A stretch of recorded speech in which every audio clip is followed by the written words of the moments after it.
Welcome to the Mosaic Lounge, where diversity meets creativity. Join us as we celebrate the amazing voices and talents of people in the arts and beyond. Get ready to meet some exceptional humans who are making waves big and small. We'll talk with them and hear all about their inspiring journeys. Get inspired by their stories and find out why representation matters in all forms more than ever. You ready? I'm ready. The lounge is open.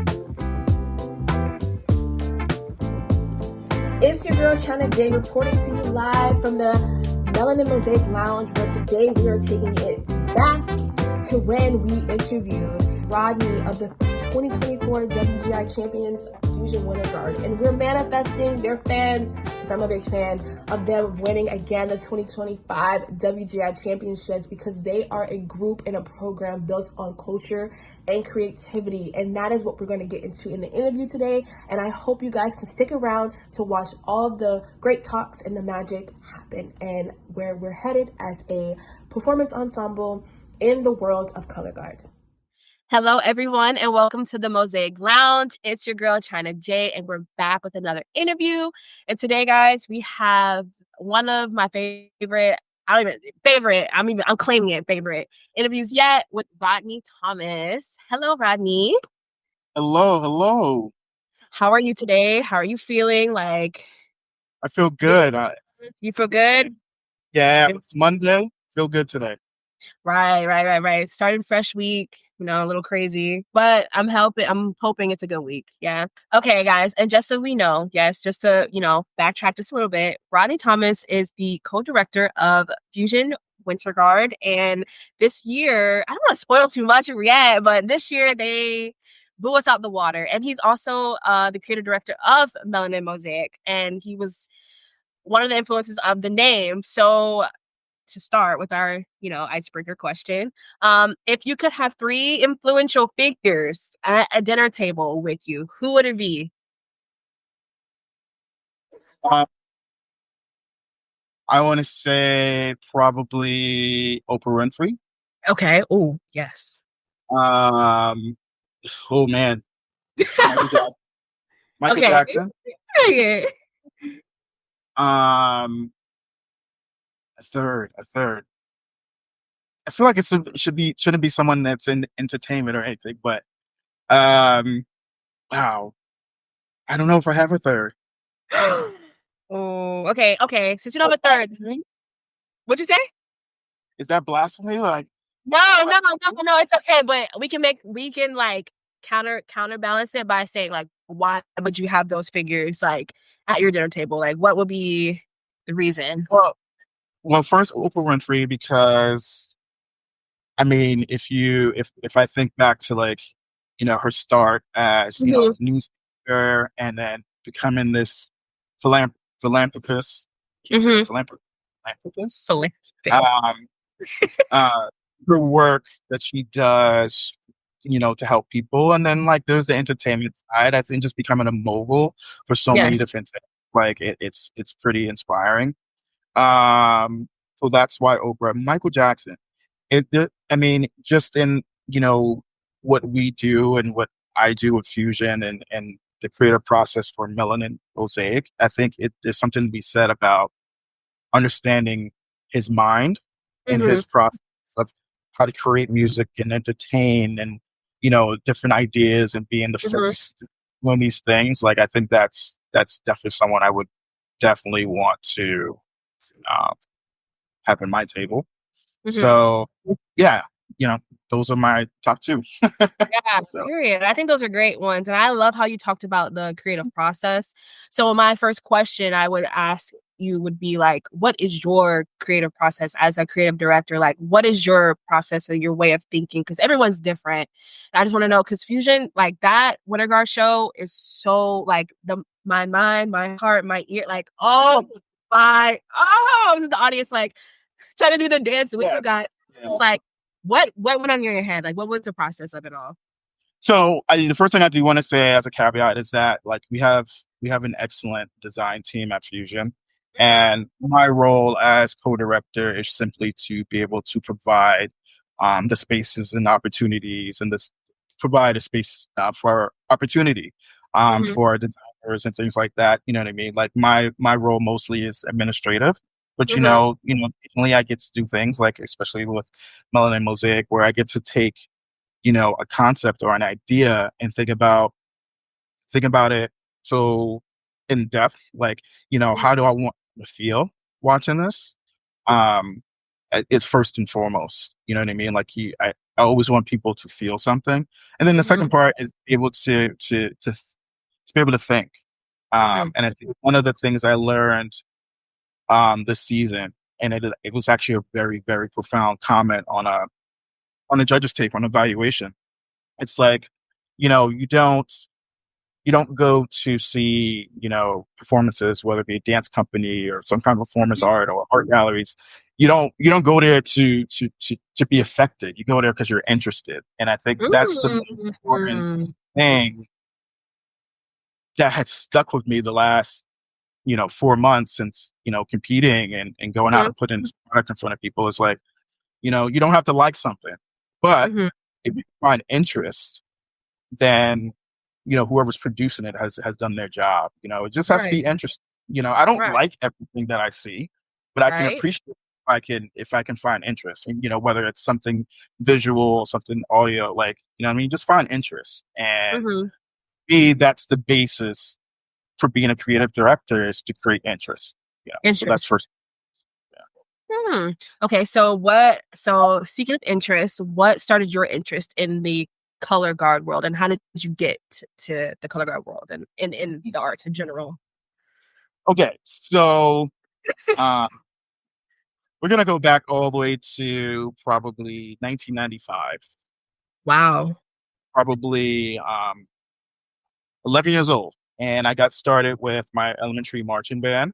And I wanted to be a drummer because everybody that I grew up with, wanted to be a drummer, and I'm terrible at it. And and I think it's just a little bit of, my personality. It's like, sometimes I'm in like, I need to get it right now. I need to understand it right now, because I always try to put my best foot forward and be the best I can be at whatever skill I'm doing. So, but the drumming thing didn't happen for me at all.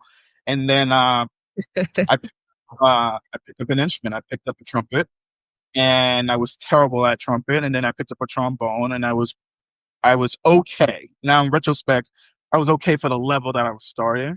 And so that's how I got started. And marching band is, I played the trombone, and I played the trombone and baritone from, oh my gosh, 4th grade all the way through my sophomore year in high school. Wow. And then I got involved in drum corps, local drum corps here where I live in Mount Vernon. And funny story is, one of the janitors at my elementary school was the director of a parade corps from where I live. And he said, "Hey, you play trombone, come and play in my drum corps." And I was like, okay, I had no idea what I was doing.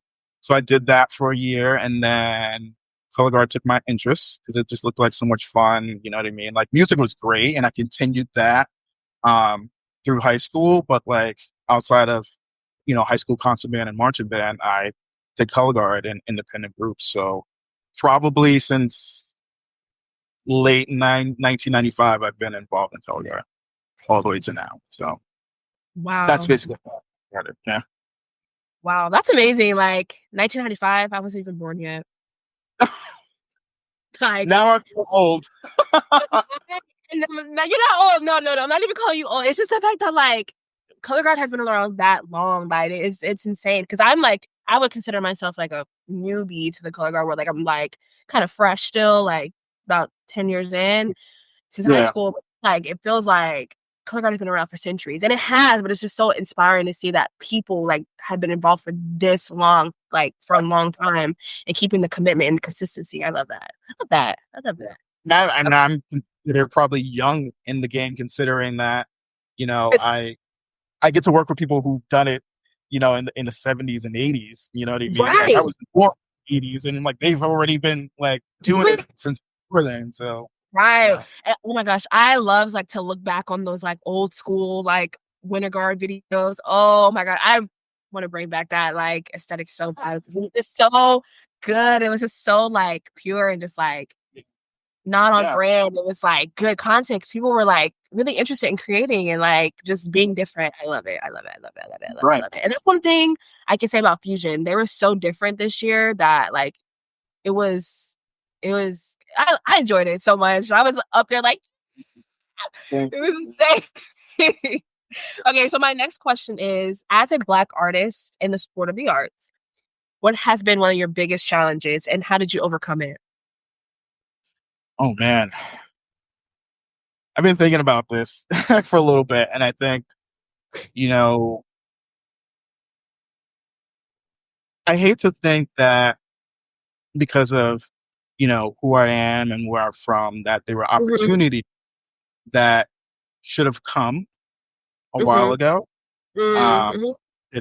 Because of, you know, whatever reasons. I'm not going to assume, but I think the biggest thing is getting people to believe that, you know, someone like me could, you know, lead a program to where it is today. You know what I mean? And, you know, I've been director, you know, first time director this year. Year before, I was the assistant director. And in Refusion, I've had different roles, whether it be choreographer, technician, you name it. I've probably done it. And it's like, I think Fusion, you know, allowed me to believe that there was something beyond, something more. And, you know, given an opportunity, you know, the results of that, you know, with the help of some great people and Tim McLaughlin, who's the other director of the Color Guard, and, you know, trusting people around you and having that support. I think the opportunity for people like me are few and far between. But that doesn't mean that we're not caught. You know, we just have given that chance. And I think that's the biggest thing for me is thinking about all those years, you know, starting out and, you know, applying to positions and trying to get on staff at some great programs and it just not being overlooked, you know, just does. Whether that be because of, you know, who I am or, you know, I wasn't friends with someone who could say yes and vouch for me. I just think the opportunities that were missed. But, you know, everything happens for a reason. You know what I mean? And now that I look back on it, I think those missed opportunities or those chances where I was like, I thought I had it, kind of made me who I am today. So I'm grateful for it. Right. The journey, the failures, it's all like, you know, take you to where you're supposed to be. So I love that. I love that quote. Can you recall a time where you knew that teaching has changed the life of a student you've taught before? Yeah. There's a I shouldn't say a guy. There's a young man who, you know, when I was young, I want to say like, God, I might have been 18 or 19 or so, and I was teaching a drum corps at New York City, cadets in New York City, and there were kids that were very, very, very good. You know, didn't have a lot of money, so you know we did what we could do. But I think the talent of those kids really, really, really surpassed the situations that they were in. And you know, one young man, Brett McSwain, he was young. He was from Newark, New Jersey, and I think, you know, I tried to teach him as much as I knew. He did go on to go to other places and win championships, and you know, we wound up, you know, marching in the same place. We marched the Light Brigade from Philadelphia together. We needed members, and I was like, Brett, come and do this. And then, you know, he went on to march Melanin, an independent World Guard, back in like 2012. And just to see his growth and his commitment to the activity really, you know, made me proud. And, you know, he can stand on his own today and, you know, he has his own groups. But, you know, that's one kid of so many that used his talents and listened and stayed dedicated and disciplined. That, you know, that's the one I said, you know what, I think I did something good. Really, so. Yeah. And it's always so emotional to me because like I love education, I love teaching, and I'm a I teach color guard too, and it's just so emotional seeing like the growth over the years and like just seeing like that kid. Like I remember when that kid was like, like not bad, but they were like struggling. We molded that person, and it's not even about like the art itself. It's about like who they become in the world. Yeah. The words. So I think that is beautiful. Beautiful, beautiful, beautiful. And I commend you for that because teachers are important, I think, to us as humans. Like they're very like a foundation for us. And I think people miss that all the time. So Absolutely. So let's lighten the mood a little bit because got a little emotional. It's like I'm gonna cry. Right? I'm like, oh my God. Yeah. Okay, so what is your favorite element about creation? Like what is your favorite element about design? Like tell me. My favorite element about design would have to be like the discovery phase. Okay. You know what I mean? Like, it's great to have an idea or a concept or like to have a piece of choreography that you're like, oh my God, this is so good. Yeah. But when it comes to like, I say discovery, it's like, in my mind, it's fabulous. It's great. And then, you get it out there and you're like, What? okay. Now you need to kind of like just, make it work. And I think that becomes a discovery phase. Or maybe you have an idea or concept or something, and it's kind of like you have no idea how to execute it, how to like put it out there. And I just think that part is it's part of the creative process. Like you have to have some form of discovery, whether that be internal or in a group where you're throwing out ideas and you're seeing how they stick, and if they don't, it's kind of like that discovery that I love about the creative process. Absolutely love. Right. Yeah. So as a creative like director, it's like not I would say preference, but because you have to work with people in general. But like, do you think your ideas come better when you're alone, like when you're by yourself, or do you think they come better when you're with people and like you're collaborating with your team, like your coworkers and everything? It's a good one. I guess it just depends on the situation. I can tell you now, like I spend a lot of time alone. I do. Because I'm putting myself in that place because I can't I don't want to be around people. I think that sometimes being alone adds clarity to a lot of things, and clarity and a thought process, clarity and an idea.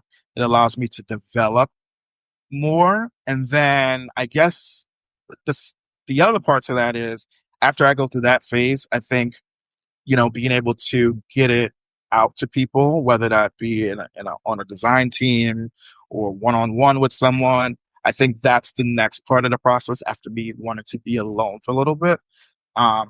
Just to see, because, I'll say this, some of the ideas that I've had over the years, again, great in my head. I've thought about it and then I presented it, and it's kind of like, I want people to poke holes in it to see if there's another way or a better way or a more interesting way. I talk about interest, as far as like, you don't have to like it. It just has to be interesting. I think that's part of my process of trying to make it interesting and take it to the next level. So I guess to answer the question is like, first part is me being alone. Next part is being, with another person or body of people to be able to elevate whatever that idea concept is. So Right. I appreciate that. Yeah. I agree. Because anytime like I find myself like trying to like co-collaborate, choreograph with someone, I'm always like, they don't get it. They're not in brain. Freaking out. Not like on them, but like in turn, I'm like, okay. Like today, for instance, I was like alone for a little bit. I was just like choreographing, getting things ready for like, my kids. And I was like, the way I planned the whole thing, right, everything down, it flowed so well. I was like, yeah, I think I agree with that. I'm going to take that with me alone. And then you invite people into your space and you invite them into the idea. I like that. Right. Okay. So what is your end goal as a creative, and where do you see yourself in about 5 years and outside of the color guard community? I think, the truth of the matter is that I'm getting older, and Mm-hmm. so, you know, what I thought I would do, as a creative, as a younger person in a performance activity, is definitely not what I am today. It's taken a Mm-hmm. different time, and I'm grateful for it. So I think being able to understand all aspects of, what it is to run or be a part of a performance ensemble Mm-hmm. is a goal. So you know what I mean? Outside of color guard, there are things that, you know, we're limited to. I mean, sorry, inside color guard, there are things that we are limited to. So outside of it, I had to think about it. It's just being able to take what I've learned over the past, I don't know how many years, 30 some odd years, in the activity, and being able to put it into different contexts, whether that be, new opportunities to perform, taking people who are part of our activity and saying, there's another way, there's another opportunity, Right, which right. is why I'm extremely grateful for Melanin Mosaic, as Mm-hmm. an concept, a living, breathing thing for people to be like, that's kind of cool, and Mm-hmm. there's beauty. So I guess that's the next level for me, where I am in 5 years, you know what I mean? Hopefully, still able to do what's been ingrained in me since a young age, and the color guard activity, and seeing where that Mm-hmm. goes, but also being able to explore opportunity outside of it, and it being okay to try to still live the two, but still build the one that's fairly new. And this is, well, that's it. So yeah. Nice, nice, nice, nice. And you talked about like color guard being ingrained inside of you. Who would you say your biggest influence was throughout your journey, and who got you to this point now? Yeah. I have I have so many people that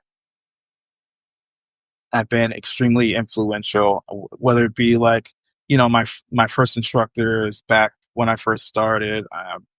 One that I talk to regularly, David Boyd, has become a mentor. He, you know, I bounce ideas off of him. He comes to Fusion events. He asks me how I'm doing, how I'm feeling, the process, what it's like. And, I, he wasn't my first instructors, but he's definitely been one of the most influential, and is still in my life today. Oh my God, Isaac Holiday. Isaac Holiday, still another one, not my first instructors, but was very into. He introduced me to WGI, and I was watching DVDs and VHS tapes of world class finals back before I even knew that this opportunity even existed. I never thought I would be able to be on a DVD or stream. Now streaming, there's no such thing as that anymore. But like, he was very influential. He was a trained dancer, and he had his degree, and that got me thinking. He trained at the Martha Graham School and got me into, movement and performance and what it was like. And when I think about it, him having that kind of background made me understand that there is, an opportunity outside color guard to be able to kind of like, hone in those skills. Like, he had a degree in it, went to Martha Yeah, Graham School. We went Right. to every winter in New York. Alvin Ailey does a whole series at City Center, and it's always the week of my birthday. My birthday's December 20th. I yeah, remember there's 3 or 4 years in a row, that we went, and that became a thing. And I love going to it, and seeing performance, seeing dancers and things like that. So that was pretty influential. I mean, every single director, every, team that I've been a part of was influential, because I learned how to, run a color guard. It right. may not, sometimes it may not have been the best decisions that they made, but that also taught me, like, okay, I know not to do that, and I can do this. So, I mean, I would say everybody that I've come in contact with has been pretty influential.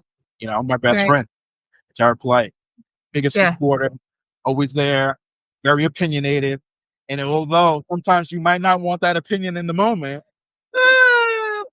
Right. you know, so, definitely influential. All the people I get to work with at Fusion, past, Yeah. present, I mean, yeah, just I take something from everybody that I come in contact with, in the activity, and You know what I mean? Like it's definitely appreciated. It might not seem like the moment, but I'm always thinking. Yeah. I'm a thinker. You know what I mean? When I'm silent, I'm thinking. So You're thinking. Yeah. Yeah. That's amazing. That's amazing. I love influence. I think inspiration is like the values that I hold so far in my heart is inspiration, because like you're inspiring me, like because I want to be one day I want to be an artistic director, and like I just love coming in contact and connection with people who are also creative directors, because I like to like just see. I like to take some of the things they know, take, so that way it can help me in the future. And I just like I have a question, like, as an aspiring art director, creative director, what are some things that you would like? What is a word of advice that you would give to us aspiring artistic directors and creative directors out here? I would say, don't be afraid. Mm. You know what I mean? Like you have to do what you feel without feeling like it's going to, again, either not work, not be received well. And I think all of those lessons you learn along the way, which, trying to figure out your process and then saying, you know what, I'm going to put this out there, because if I don't, it's going to be inside me and no one's going to know, how it might turn out. Not even you. You know what I mean? You can picture the end goal, and it might not even be that at the end. You know what I mean? And I know for me, outside of being a creative director and just being, one of the directors of the group, if you were to ask me in January what the outcome of, the season would have been in April, I would have told you this was not going to be the end goal. No. Are you kidding me? But I just, it's kind of like I can't remember the phrase, but it's like, don't stop your blessing. You know what I mean? Like you got to put it out. Not be afraid. I've made many a mistake over the years, and it's kind of like, okay, not to do that again. But if I didn't do it, then I wouldn't have known what the best possible course of action would have been. And that's from choreographing to thinking about an idea, trying to solve a design problem, all of that. If you don't put it out there and try it, you don't know what the outcome will be. So just do it. Trust yourself, trust your process, whatever that is at the moment, and just go with it. You might be surprised. Wow. Thank you for that. Thank you. All the people who are going to watch this are going to be inspired, and thanking you for that. Trust the process, y'all. Trust in yourself. That's right. Yes. And one closing question, because I'm a dancer and I love to dance. What's your favorite style of dance and why? Oh my gosh. I love contemporary. I think it's just like, especially the last couple of years, being able to watch fusion develop into this movement. I'm going to say thing, it's not the proper word, but it's like, it's almost freeing. It's almost like, you know what I mean? There's no limits to movement. And I think that job allows you to explore, and, and people just like that. It's interesting. Like, again, going back to that concept of creating interest. You may not like it, but at least it's, people want to, you know what I mean? So going back to that. Right. Yeah. And as far as the movement in the show, like what inspired that? Like what was the process of that? Because she was very intricate and very quirky, and I loved her. I loved her down. I literally was like, yeah. So I have to give credit where credit is due. Jacqueline Walsh, who has been Jacqueline Walsh. She's a dancer in New York City, and she works at Broadway Center. And she's great friends with members of our design team and things like that. And she was asked to come in and just be her. And I think her not being of our color guard world was the best thing to happen to us, because there's no preconceived notions. You know what I mean? Right. Like, you're able to be her.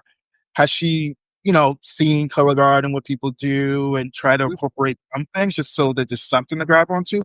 Absolutely. But I would say that 100% of her process is definitely her. And it's kind of like, it makes it, it's the concept of what could be, you know what I mean? Not what is, that I love.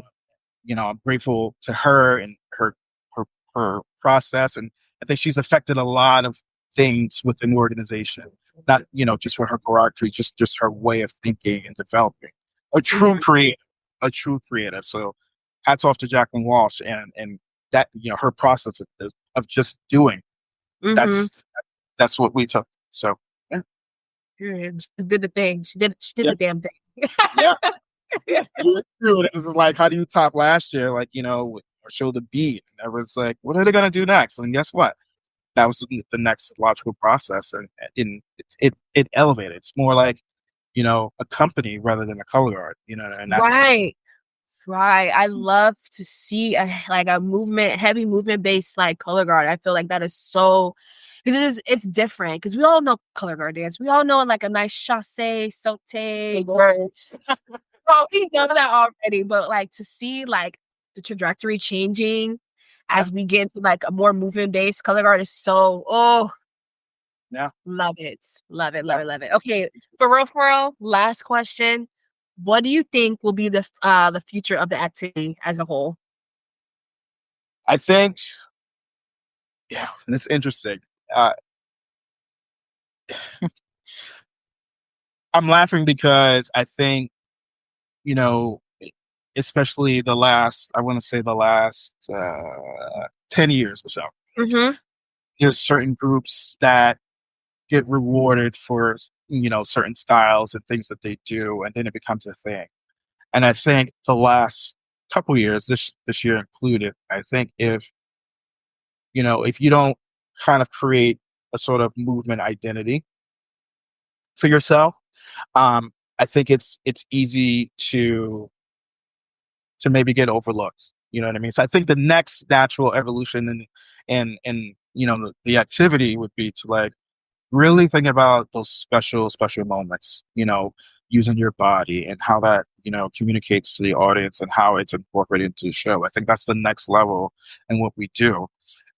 It's the next logical step because, like I said to, the Fusion, I was going to say Fusion kids, the Fusion members, is that everybody's going to spin stuff. Everybody's going to throw stuff in the air.